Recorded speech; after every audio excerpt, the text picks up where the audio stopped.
Bom dia, sou Daniela Guimarães, este é o Jornal Nacional do Ambiente. Notícia de última hora: foram encontrados altos níveis de concentração de cloro na água da Escola Superior de Tecnologia de Saúde de Coimbra. Esta informação foi-nos fornecida pelos alunos de 2º ano de Saúde Ambiental da respectiva escola. Controlem esta situação, os alunos agradecem. De seguida apresentaremos uma reportagem sobre sanidade marítima, realizada pelas técnicas de saúde ambiental, que tem como principal objetivo prevenir, proteger, controlar e dar respostas em termos de saúde pública à propagação de doenças, utilizando meios proporcionados e limitados aos riscos de saúde pública. Passo a emissão para ti, Ana Inverno.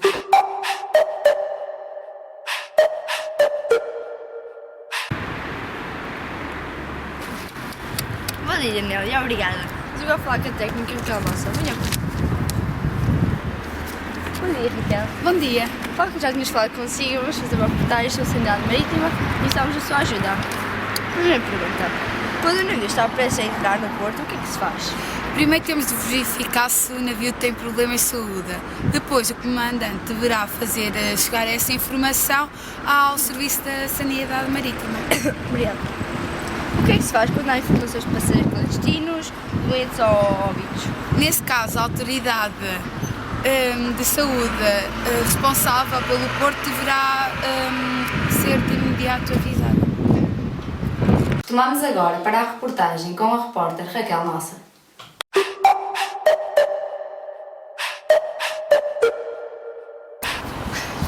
Obrigada, Daniela. Vamos agora falar com a técnica Ana Inverno. Bom dia. Bom dia. Estivemos já há bocado a falar com a sua colega técnica Raquel Nossa e gostaríamos de continuar a reportagem sobre sanidade marítima.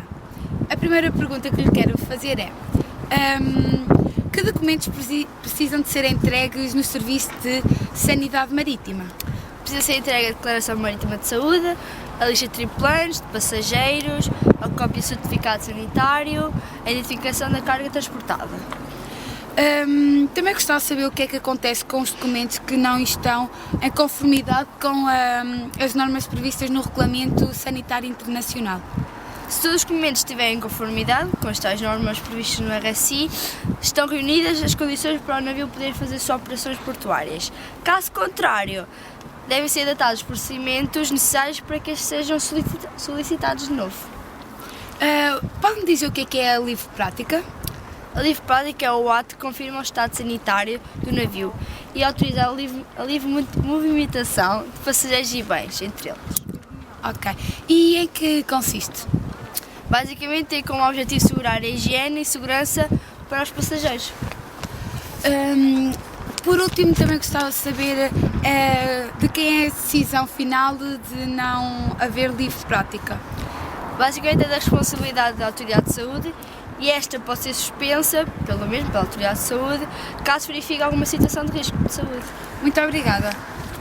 Retomamos agora a reportagem com a repórter Ana Inverno.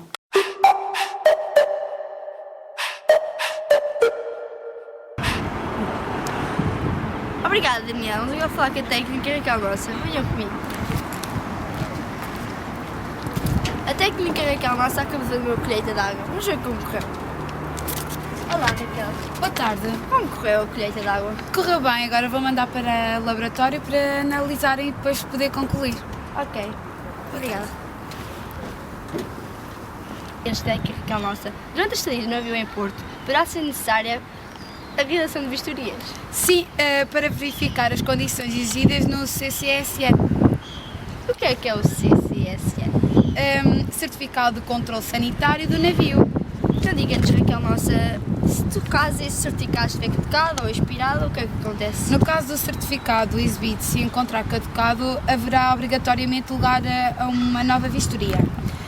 No caso do certificado a expirar, no prazo máximo de 15 dias, poderá ser realizada uma vistoria para a emissão de novo certificado e temos que solicitar, e também conforme a disponibilidade sim.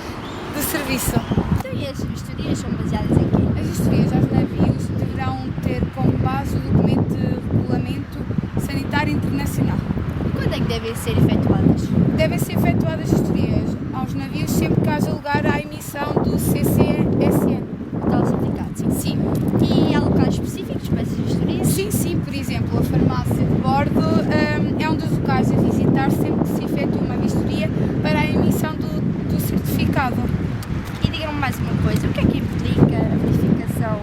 de não conformidades? A verificação de não conformidades com a lista de dotação médica prevista para cada navio e eventual falta de validade dos medicamentos implica a notificação do facto do IPTM, E o que é o IPTM? Instituto Portuário dos Transportes Marítimos. Existir outro tipo de vistorias? Na vistoria, além da verificação in loco das instalações, haverá lugar à análise documental. Para a realização da vistoria existe uma checklist. Então, e quais são os resultados depois dessas vistorias? A vistoria pode originar suspensão de livre prática ou não emissão do desembaraço sanitário. Os navios para navegar precisam de tipo de documentos? É necessário certificado controle sanitário do navio, o tal CCSN, e que vai ser emitido pelo Serviço de Sanidade Marítima, que atesta as condições higieno-sanitárias do navio. E já do certificado? Tem validade máxima de 6 meses. E caso não esteja em conformidade? No caso de detecção de não conformidades com prorrogações, o Porto deverá ser informado. E se não houver não conformidades? Se não houver não conformidades, serão detectadas adequadamente da apresentação da cópia do certificado e deverá ser efetuada uma vistoria e emissão do novo certificado. Retomamos agora para a reportagem com a repórter Raquel Nossa.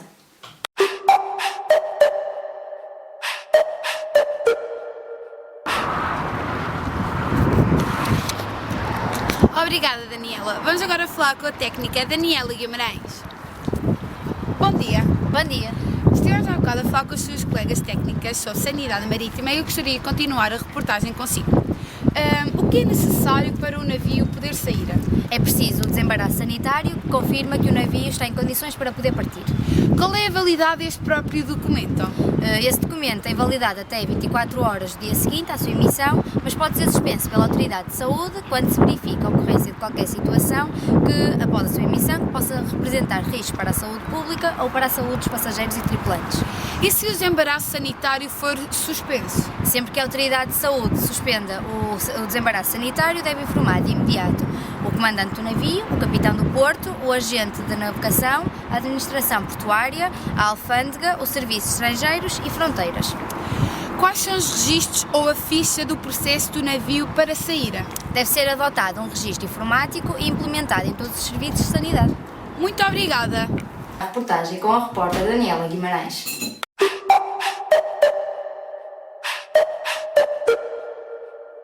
Obrigada, Daniela. Vamos agora falar com a técnica Raquel Nossa. Boa tarde. Boa tarde. Já estivemos a falar com as suas colegas e gostaríamos de continuar a reportagem consigo. O que é que deve incluir uma vigilância sanitária?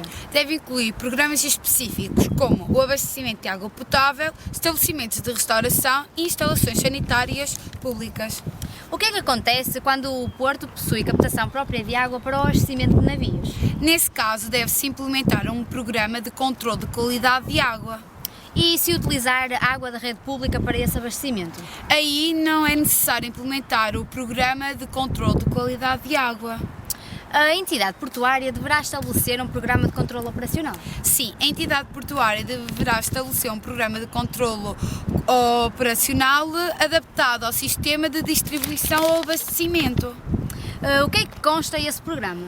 Consta ações a implementarem para assegurar adequada qualidade de água para consumo humano, definição dos pontos de amostragem e avaliações analíticas. Que parâmetros é que incluem essas avaliações analíticas? Temos dois, temos parâmetros físico-químicos e parâmetros microbiológicos. Nos parâmetros físico-químicos temos como, por exemplo, desinfetante residual livre, o pH, turvação, entre outros.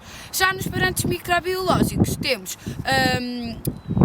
E. coli, coliformes totais e números de colónias, por exemplo, a 37 graus, também pode ter a 22 graus.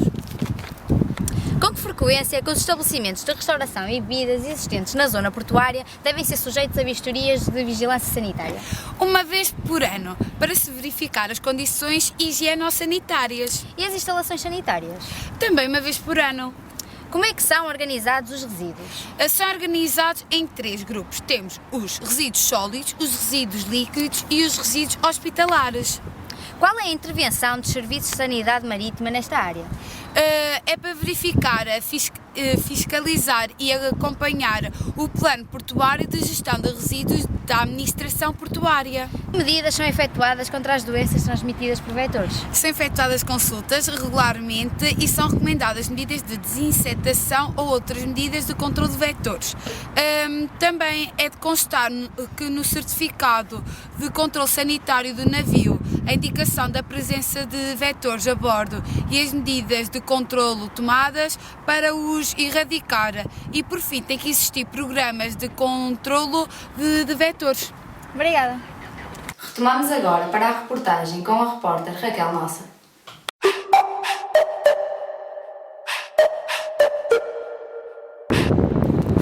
Boa tarde, encontramos-nos de novo no Porto da Figueira da Foz e vamos falar com a técnica Daniela Guimarães. Muito boa tarde. Boa tarde. Diga-me que medidas devem ser adotadas para a proteção dos técnicos que efetuam as inspeções sanitárias aos navios. Devem ser adotadas medidas com a utilização de equipamentos de proteção individual, os EPIs. Assim sendo, o técnico deve utilizar botas de biqueira de aço, o colete refletor, o capacete e um colete salva-vidas, entre outros. Já agora, que material é que os técnicos devem utilizar pelas equipas que se deslocam a bordo dos navios para a realização de vistorias?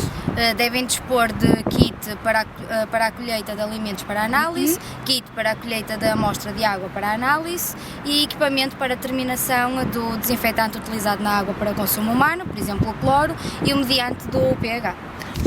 Que tipo de animais são uma ameaça na área portuária? Os animais sinantrópicos. E o que são? As baratas, os ratos, pombos, entre outros, que são considerados para o Porto uma ameaça, não só para a economia por destruírem os materiais e os equipamentos, mas também para as pessoas que moram perto dessas regiões contaminadas. Quais são os principais animais ciantrópicos que são considerados pragas e que desequilibram a área portuária? E que doenças eles podem nos trazer? Os mais comuns são os pombos e os roedores. No caso dos pombos, estes transmitem várias doenças, como por exemplo a ornitose e dermatites, entre outras, e os roedores transmitem doenças como a tifo e o antavírus, entre outras doenças. Como é que podemos evitar estas doenças? No caso dos pombos, deveríamos utilizar sempre EPIs, luvas, botas e máscaras e nunca devemos remover a sujeira a seco, devemos sempre passar com um pano úmido e proteger sempre os alimentos do acesso das aves. No caso dos ratos, deveríamos também utilizar sempre os EPIs e não deixar os restos de alimentos espalhados pelo chão. Muito obrigada.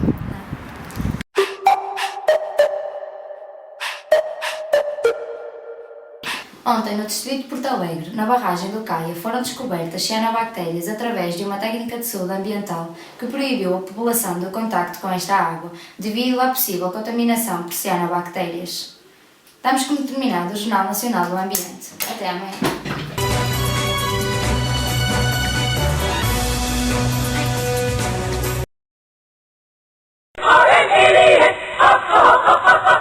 Então essas vistorias são baseadas em quê? As vistorias aos navios deverão ser... Não falta o antes. Não, o antes era a capa só, não tinha mais nada. Foi. Ela, vamos agora falar com outra técnica. É que eu não tenho nome. Oh, já sei isso. Vamos começar? Vamos. Durante a estadia do navio em Porto... Então, Se antes estiver fora da validade.